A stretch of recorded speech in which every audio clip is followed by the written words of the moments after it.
I stood frozen as my husband's mistress raised her hand and slapped me across the face, right there in the courthouse hallway. Everyone gasped. My cruel mother-in-law laughed. My husband looked away. They thought I was just a weak gold-digger wife. But what happened next? Nobody saw it coming. When I walked into that courtroom and sat in the judge's seat, their faces turned white with shock. Nobody knew my real identity. This is the most dramatic revenge story you'll hear today. Stay until the very end, because the twists will blow your mind. If you love jaw-dropping justice stories, smash that like button and subscribe right now. Trust me, you don't want to miss a single second. My name is Magnolia, and this story begins not with betrayal, but with love. Real, pure, innocent love. I met Brandon in college, and from the first moment I saw him in that crowded library, I knew my life would never be the same. He wasn't like the other wealthy boys on campus who flaunted their money and privilege. Brandon was different. He was kind, humble, and had this beautiful way of making everyone around him feel seen and valued. We fell in love slowly, like autumn leaves drifting to the ground. Late-night study sessions turned into long walks under the stars. Coffee dates turned into dreams about our future. He would hold my hand and promise me that nothing would ever come between us. I believed him. God, how I believed him. What Brandon didn't know, what nobody knew except his late father, was that I wasn't just another college student trying to find my way in the world. By the time I met Brandon, I had already completed law school. I had passed the bar exam with flying colors. I was a qualified judge, one of the youngest in the state to achieve that position. But when I fell in love with Brandon, I made a choice. I decided to step back from my career, to hide my identity, to be just his wife. I know what you're thinking. Why would any woman give up such a powerful position? The truth is, I saw how the world treated powerful women. I saw how men felt intimidated, how relationships crumbled under the weight of ambition and success. I wanted our love to be pure, uncomplicated. So I wore simple clothes, acted like a housewife, and let the world think I was just Brandon's pretty, quiet wife. Only his father knew the truth, and he promised to keep my secret. We got married in a small ceremony against his family's wishes. That should have been my first warning sign. Brandon's mother, Diane, despised me from the moment we met. She looked at me like I was dirt on the bottom of her expensive shoes. At our first family dinner, she didn't even try to hide her disgust. She introduced me to her friends as Brandon's little mistake and laughed when she saw the hurt in my eyes. She called me a gold digger, trash, a nobody who had trapped her precious son for his money. Brandon's father, Harold, was no better. He was cold, calculating, and ruthless. He refused to acknowledge me at family business events. He would parade wealthy, sophisticated women in front of Brandon, women from good families, with proper breeding. He made it clear that I would never be good enough for his son, that I was an embarrassment to their legacy. But I endured it all. I smiled through the insults, stayed silent during the humiliations, and held onto Brandon's hand through every storm. Because I loved him. Because I believed that our love was stronger than their hatred. How naive I was. For the first 3 years, Brandon defended me. He stood up to his parents, told them that I was his choice and they needed to respect that. But slowly, like poison seeping into water, their words began to work. I could see it in his eyes, the way he started to look at me. The doubt crept in. The questions formed. Was I really with him for love? Had I trapped him? Was I good enough? Then Diane and Harold made their most strategic move. They hired Cassandra. Cassandra was everything they wanted for Brandon. She came from wealth, had the right connections, wore designer clothes effortlessly, and spoke multiple languages. She was sophisticated, charming, and beautiful in that polished magazine cover way. They hired her as Brandon's executive secretary, but I knew the truth. She was their replacement for me. Diane didn't even try to hide her intentions. She would invite Cassandra to family dinners and seat her next to Brandon. She would praise Cassandra endlessly in front of me, asking why I couldn't be more like her, more refined, more worthy. Harold would arrange business trips that required Brandon and Cassandra to travel together, always finding excuses for why I couldn't come along. I watched my marriage deteriorate day by day. Brandon grew distant. He stopped coming home early. He stopped looking at me the way he used to, with that warmth and tenderness that had once made me feel like the most important person in his world. I tried everything to save us. I cooked his favorite meals, planned romantic evenings, tried to talk to him about what was happening, but it was like trying to hold water in my hands. He was slipping away and I couldn't stop it. Then came the night that shattered everything. I went to the family mansion to surprise Brandon for his birthday. I walked through the grand hallway carrying a homemade cake I had spent hours decorating, and there, in the study, I saw them. Brandon had Cassandra pressed against the bookshelf, kissing her with a passion I hadn't seen in months. My hands went numb. The cake crashed to the floor, but what broke me wasn't just the sight of them together. It was the face I saw in the window's reflection.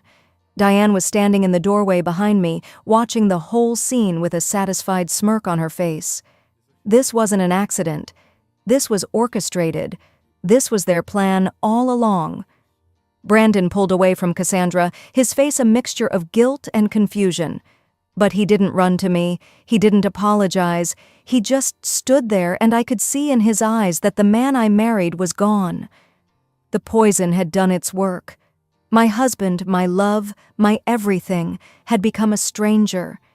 The next week, Brandon filed for divorce. His lawyers were aggressive and brutal, offering me a minimal settlement that was insulting considering our 8 years of marriage. But I took it all in silence. I hired a simple attorney, played the role of the defeated wife, and let them think they had won. Because I had a plan of my own. What they didn't know was that I had been documenting everything. Every cruel comment from Diane, every manipulative move from Harold, every piece of evidence that showed Cassandra wasn't just a mistress, but was embezzling money from Brandon's company. I had been gathering proof for months, watching, waiting, preparing for the right moment to strike. The divorce hearing was scheduled for a Thursday morning.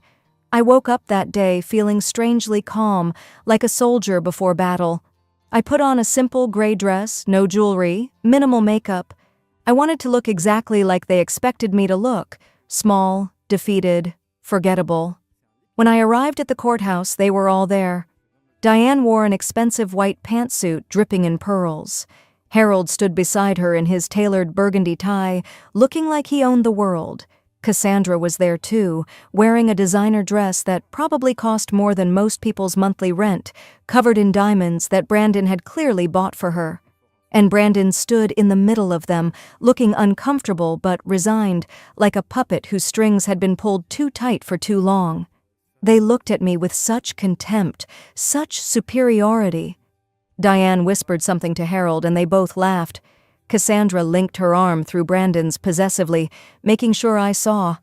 I could feel dozens of eyes on me, people pitying me, judging me, seeing me as just another woman who had lost everything. During the break before the hearing, I walked to the restroom. I needed a moment to center myself, to prepare for what was about to happen. But they followed me. Cassandra, Diane, and Harold cornered me in the hallway outside the courtroom. People walked by, but no one intervened. No one wanted to get involved in someone else's drama. Cassandra stepped forward first, her voice dripping with venom. "You never deserved him. You know that? Brandon needs someone on his level, someone who can match his sophistication and class. You were always just beneath him." Diane joined in, her voice loud enough for everyone nearby to hear. "Finally, we're getting rid of you. You trapped my son, you gold digger, but now you're going to leave with nothing. You were never part of this family. You were never good enough." Harold crossed his arms and looked down at me with pure disgust. "You were always just a leech feeding off my son's success. Women like you make me sick. You have no dignity, no breeding, no worth." I stood there, silent. I didn't defend myself. I didn't argue. I just looked at them with calm, steady eyes, and that silence seemed to enrage Cassandra even more. "Say something," she screamed at me. "Stop acting like you're so innocent. You're pathetic. Brandon loves me now. He's going to marry me. You're nothing, nothing. And then it happened. Cassandra's hand flew through the air and connected with my cheek with a crack that echoed through the hallway. The slap was so hard that my head snapped to the side. Pain exploded across my face. I could taste blood where I had bitten my lip. The hallway went completely silent. Everyone froze. Security cameras overhead captured every second. And do you know what Brandon did? He turned his face away. The man who once promised to protect me, who vowed to stand by my side through everything, looked away while another woman struck me in public. But Diane? Diane laughed, a cruel, triumphant laugh that showed exactly what kind of person she really was. I slowly turned my face back to look at them. I touched my cheek where Cassandra's handprint was burning red. And I smiled, not a defeated smile, but a knowing one. A smile that said, "You have no idea what's about to happen." The bailiff's voice boomed through the hallway. "All rise! Court is now in session. Everyone please enter the courtroom." We all filed in. Diane and Harold sat in the front row, whispering confidently to each other. Cassandra sat beside them, still glowing with the satisfaction of having humiliated me. Brandon sat with his lawyers, his shoulders tense, his face unreadable. I walked past them all and stood near the back, alone. The courtroom was packed. This was a high-profile divorce involving a billionaire, so naturally, people were interested. Reporters had somehow gotten wind of it. Everyone was waiting to see the humble wife lose everything. The bailiff called out again, "All rise for the honorable judge." Everyone stood. The judge's bench was empty. The door to the chambers remained closed. People started murmuring, confused. The lawyers looked at each other, uncertain. Minutes passed. The tension in the room grew. Then the chamber door opened. I walked out.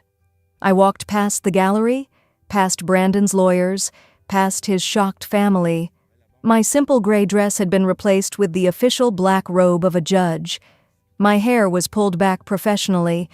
I carried myself with the authority and dignity of someone who had spent a decade serving justice. I walked up the steps to the judge's bench. I sat down in the judge's seat, and I looked out at the courtroom full of people whose faces had gone completely white with shock.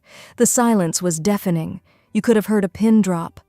Brandon's mouth was hanging open, his eyes wide with disbelief. Cassandra looked like she had seen a ghost, all the color drained from her face. Harold grabbed the armrest of his seat, his knuckles turning white. And Diane? Diane stumbled backward into her seat, her hand clutching her chest. I let the silence hang in the air for a long moment. Then I spoke, my voice calm, clear, and powerful. "This court is now in session. I am Judge Magnolia Hart, and I have been presiding over family court in this district for 10 years. Pandemonium erupted. Diane jumped to her feet. "This is impossible. This is illegal. She can't do this. Conflict of interest. Someone stop this." I calmly raised my hand and my bailiff moved forward. "Mrs. Diane, you will sit down and remain quiet, or you will be removed from this courtroom for contempt." She sat down, shaking with rage and disbelief. Brandon finally found his voice. "Magnolia, you're a judge? You've been a judge this whole time? I don't understand." I looked at him, and for the first time in months, I let him see the real me. The strong, powerful woman I had hidden for so long. "Yes, Brandon. I have been a judge for 10 years. I completed law school before we met, passed the bar exam at the top of my class, and was appointed to the bench when I was 28 years old. Your father knew. He was the only one who knew because I asked him to keep my secret." "But why?" Brandon's voice cracked. "Why would you hide this?" "Because I loved you," I said simply. "I wanted our marriage to be about us, not about power or position or who made more money. I wanted you to love me for me, not because I had an impressive career. I took a leave of absence from the bench to be your wife. I sacrificed my career, my identity, everything I had worked for, because I believed in our love." Tears were streaming down Brandon's face now. The realization of what he had thrown away was written all over his face. I continued, my voice stronger now. "However, I want to make something clear. I am not presiding over this divorce case. That would indeed be a conflict of interest. Judge Eleanor will handle the proceedings. But I am here today in my capacity as a judge because there are other matters that need to be addressed. I nodded to my bailiff and he began distributing documents to everyone in the courtroom. While you were all so busy destroying me, humiliating me, and treating me like I was nothing, I was doing what judges do best. I was gathering evidence. Diane's face went from red to pale as she looked at the documents. Mrs. Diane, these documents show that you fabricated photographs claiming I was having an affair. You hired someone to Photoshop images of me with my law school colleague to make it look like I was cheating on your son. You admitted this in a conversation with Harold that was recorded in your own home. I played the audio. Diane's voice came through crystal clear. Once we show him those fake photos, he'll start doubting her. Then we bring in Cassandra, and she'll be gone within a year. Harold's voice responded, "Good. We'll finally have control over him and the company again." The courtroom gasped. Brandon's head dropped into his hands. "Mr. Harold," I continued, "you threatened your son multiple times, telling him you would remove him from the company and cut him off financially if he didn't divorce me. You manipulated business deals to make me look bad in his eyes. You systematically destroyed our marriage for your own gain." More audio played, more damning evidence. Harold slumped in his seat, knowing he was finished. Then I turned my attention to Cassandra, who was now shaking. "Miss Cassandra, you weren't just having an affair with a married man. You were embezzling money from Brandon's company. Over the past 2 years, you've stolen nearly $3 million through fake vendor accounts and falsified expense reports. You weren't just after Brandon's heart. You were after his money." Cassandra's face crumbled. No, that's not. I loved him. I really loved him. I played one more recording." Cassandra's voice, talking to Diane. "I don't love Brandon." "Are you kidding? But he's worth billions, and once I'm his wife, I'll have access to everything. We split it 3 ways just like we planned." Brandon looked up at Cassandra with such betrayal, such pain. Everything he thought he knew was a lie. "And finally," I said, looking directly at Cassandra, "there's the matter of what happened 30 minutes ago in the hallway. You physically assaulted me in a courthouse, in front of witnesses, and it was captured on security cameras. That's assault and battery, and it happened in a government building." Security footage played on the courtroom screens. Everyone watched as Cassandra slapped me, as Diane laughed, as Brandon turned away. I stood up from the judge's bench and stepped down. As I said, I'm not presiding over the divorce. But I am filing charges against Miss Cassandra for assault, and I'm submitting this evidence to the district attorney's office for investigation into the fraud and embezzlement charges against all 3 of you. Judge Eleanor entered through the side door. She was a stern woman in her 60s, known for her fairness and her intolerance for manipulation. I handed her all the files and took my seat in the back of the courtroom. Now I was just Magnolia again, watching as justice finally unfolded. Judge Eleanor reviewed the evidence quickly. Her face grew harder with each page. Finally, she looked up. "Based on the evidence presented, this court finds that Mrs. Magnolia was subjected to systematic abuse, manipulation, and assault. The divorce will proceed, but the settlement terms are hereby revised. Mrs. Magnolia is awarded 70% of all marital assets, including properties, investments, and business holdings. Mr. Brandon, your prenuptial agreement is void due to fraud on the part of your family members." Brandon didn't argue. He just nodded, broken. "Furthermore," Judge Eleanor continued, "Miss Cassandra, you are hereby remanded into custody on charges of embezzlement and assault. Bailiff, take her into custody." Cassandra screamed as the bailiffs approached her. Brandon, help me. Tell them it's not true. You love me, remember? You said you loved me." Brandon didn't even look at her. "Mr. Harold and Mrs. Diane, you are both under investigation for conspiracy to commit fraud. Restraining orders are being issued against you, preventing you from contacting Mrs. Magnolia. This court is adjourned." The gavel struck, and it was over. Diane was escorted out, screaming about lawyers and justice. Harold followed silently, his empire crumbling around him. Cassandra was led away in handcuffs, still crying and shouting. The reporters rushed out to file their stories. The spectators whispered and stared, and Brandon sat alone in the emptying courtroom. I gathered my things and prepared to leave, but he stood up and walked toward me. His face was destroyed, tears streaming down his cheeks. "Magnolia, I don't even know what to say. What have I done?" I looked at the man I once loved more than anything in the world. "You chose to believe their poison instead of trusting in our love. You watched another woman slap me and did nothing. You threw away 8 years for people who only wanted to use you." "I know," he whispered. "I was weak. I was stupid. They got inside my head and I let them. But I loved you. I still love you. Please, isn't there any way?" "No," I said firmly. "The man I loved would never have let things go this far. That man died the day you decided everyone else's opinion mattered more than our marriage. I gave up everything for you, Brandon. My career, my identity, my power, and you gave me up for nothing." "I'm so sorry," he sobbed. "I'm so sorry." "I know you are," I said quietly, "but sorry doesn't undo the damage. Sorry doesn't erase the humiliation. Sorry doesn't bring back the woman who believed in fairy tales and true love." I walked toward the door, my heels echoing in the empty courtroom. "Magnolia," he called after me. "Please, tell me what I can do. Tell me how to fix this." I paused at the door and looked back at him one last time. "You can let me go. You can let me be the person I was always meant to be. And you can learn that love without respect is nothing at all." Then I walked out of that courthouse with my head held high, leaving behind the ashes of who I used to be. 6 months have passed since that day. I returned to my position on the bench full-time, and I've never felt more alive, more myself, more powerful. I specialize in family court, protecting women and children from exactly the kind of manipulation and abuse I endured. My story went viral. The judge who hid her identity for love and reclaimed it through justice.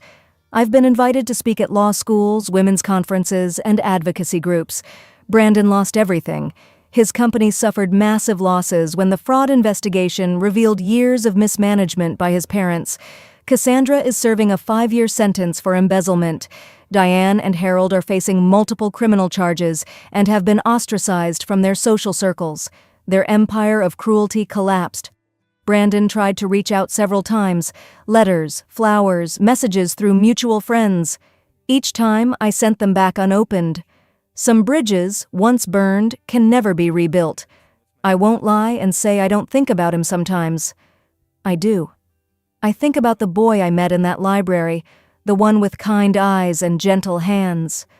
But that boy is gone, replaced by a man who learned the hardest lesson of his life too late. People ask me if I regret hiding my career, if I regret loving him so completely. The truth? I don't regret the love. I regret that he wasn't strong enough to protect it, but I don't regret the journey because it led me back to myself. That slap Cassandra gave me in the courthouse hallway? It was the wake-up call I didn't know I needed. It was the final push that forced me to stop hiding, to stop making myself smaller for people who would never appreciate the sacrifice. That slap was the beginning of me reclaiming every piece of myself I had given away. I am Judge Magnolia Hart. I am powerful. I am respected. I am whole. And I will never again hide who I am for anyone. They thought I was weak. They thought I was nothing. But I was always the one holding the gavel. If this story gave you chills, hit that like button hard and subscribe for more powerful revenge stories. Comment below. Justice served if you think I did the right thing. Remember, never underestimate a silent woman. She might just be a judge. Thank you for watching, and I'll see you in the next explosive story.